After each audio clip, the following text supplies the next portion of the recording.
Гоце Трајановски, да биде иронијата и мизеријата уште поголема, продолжува да гради панорамско тркало од 19 милиони евра, ама само неколку дена по поплавите.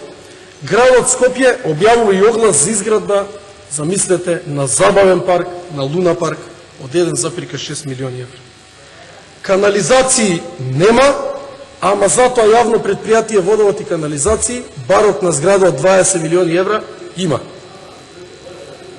Почитувани граѓани, на лудилото му нема крај. МВР и министерот се спремни веднаш да реагираат и да тепаат студенти, а не се спремни веднаш да ја блокираат обиколницата и да спасат човечки жртви. Меѓувремено, најголемата мизерија по мене, председателот и врховен командант на армијата, ден после катастрофалната поплава, насмеан со пури се слика со познати музичари во Охрид, додека граѓаните овде се дават во поплави. Предлагаме како опозицијска пратеничка група итно да се донесе одлука за стопирање на непродуктивното трошење на владата на ВМРО-ДПМНЕ и ИДУИ. Стопирање на градење долж реката Вардар, вклучително и стопирање на изградбата на панорамското тркало.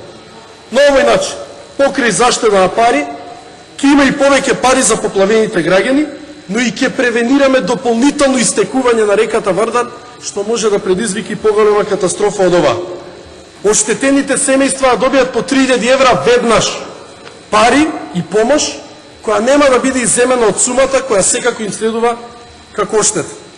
Пари со кои барем ќе се обезбедат основни намирници и потрепштини во оваа катастрофална епизода од нивните животи.